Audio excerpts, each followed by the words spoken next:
Hey everybody, it's Chris and I'm back to do another little painting with you. So I kind of started a series sort of by accident, but I've been doing some butterfly swipes, and so I found another really beautiful butterfly. This is called Queen Alexandra's bird wing butterfly.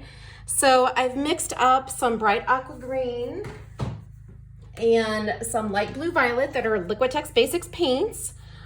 Using some raw umber for that beautiful brown, and then the Azo gold and the Aztec gold for the body of the butterfly. I'm working on a 4x12 canvas today. I've already got my pillow paint down. This is the Valspar pillow paint.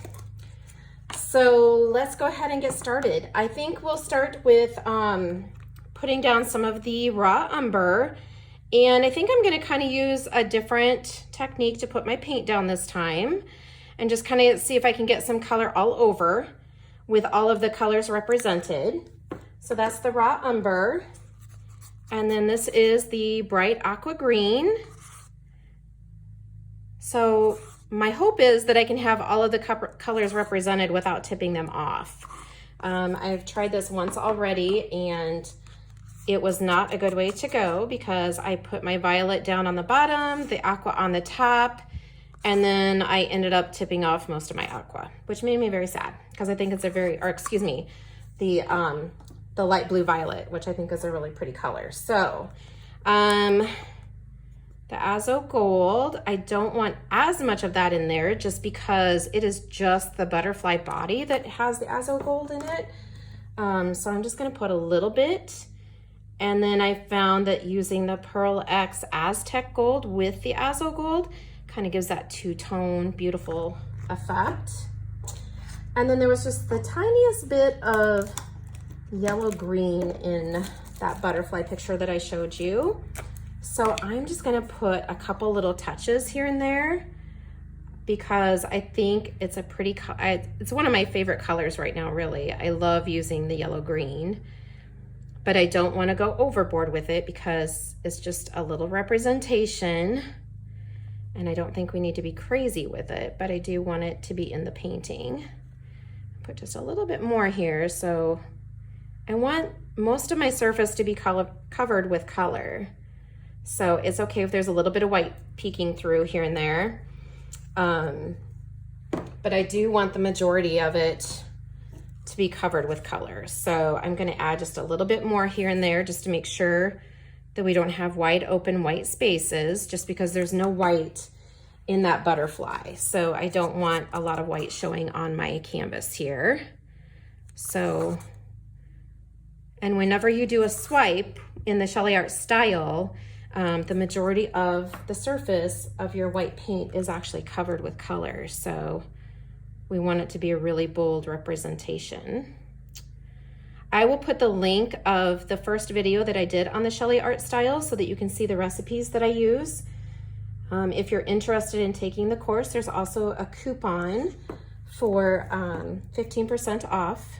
It's a really, really cool course. It's probably the most favorite thing that I've ever done, which you can kind of tell because I do a lot of videos with this particular style. So I just really love how it looks and I love the effects that you get. Okay, so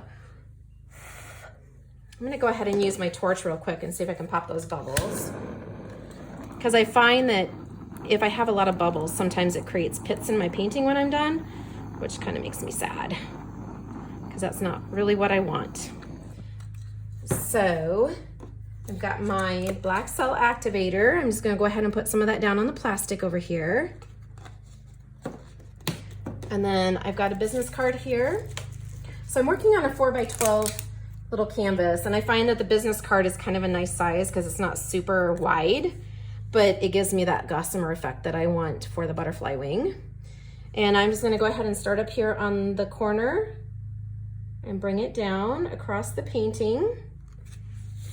Just kind of trying to create some movement within the painting.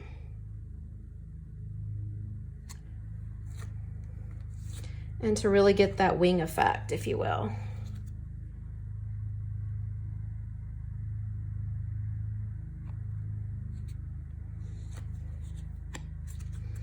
And then you'll see as we stretch it out, what a difference it makes on the painting. And I'm just gonna start up here and come down one more time. Just like that. I've got just a little bit up here that I want to kind of add a little bit more right here.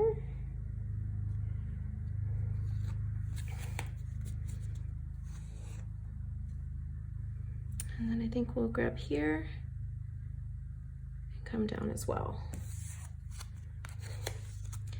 I'm gonna drag this off just a tiny bit up here just to kind of soften it up a bit.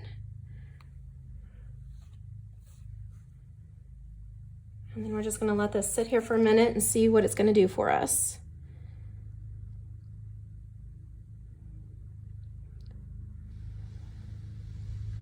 Okay guys, you can see that we've had some cells pop up in the black. We've definitely got some nice wing effects going here. This side did not do what I wanted it to do, so we might just dump that off first. I think what happened is I definitely grabbed the white underneath. So I think we'll go ahead and tip off this way first. One bad thing about this is that once the sides start getting slippery, it's kind of hard to hang on to, but that's okay. So I'm just gonna kind of tip off that corner there and let it flow down. And I actually want to see if I can kind of get this to work its way down too. Well, I have paint right here. Corners I think are the most difficult to do with these little canvases. I'm just gonna tip down and get this guy going over the edge.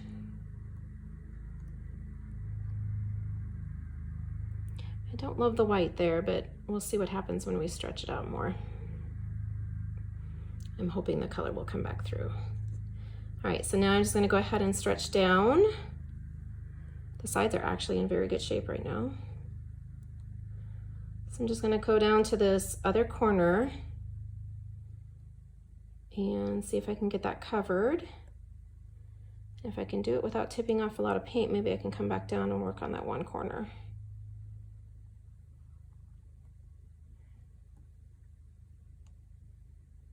I don't want to lose that pretty blue that I have going on up there in that corner.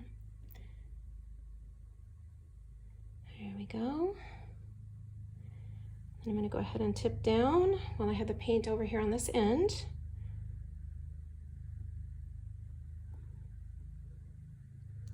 And get this other corner covered.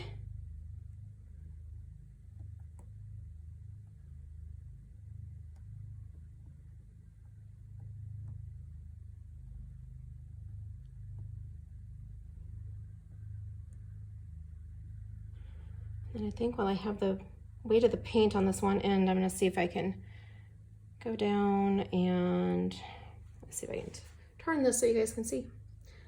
Let's see if I can sneak off some of that white down there on the bottom.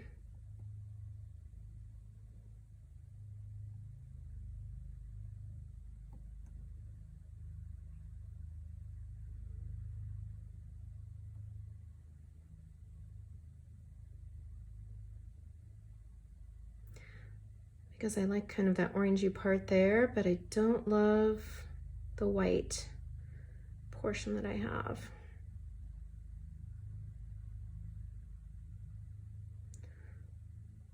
I don't mind the light blue violet on that corner, so maybe we can just get rid of that middle.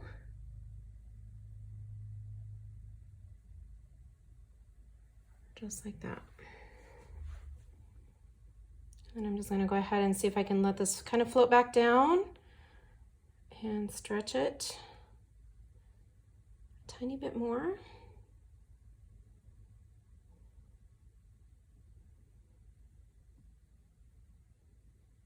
Just like that.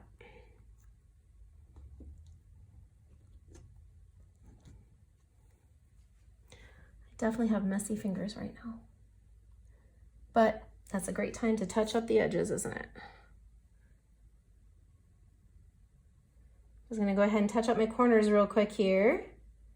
Corners are always the most difficult to cover, I think. I guess if you have enough paint on there to start with, it's not so difficult, but I probably could have used a tiny bit more on there, but overall, I think it's a very cool effect. I have a little bit more white right here than probably what I would like, but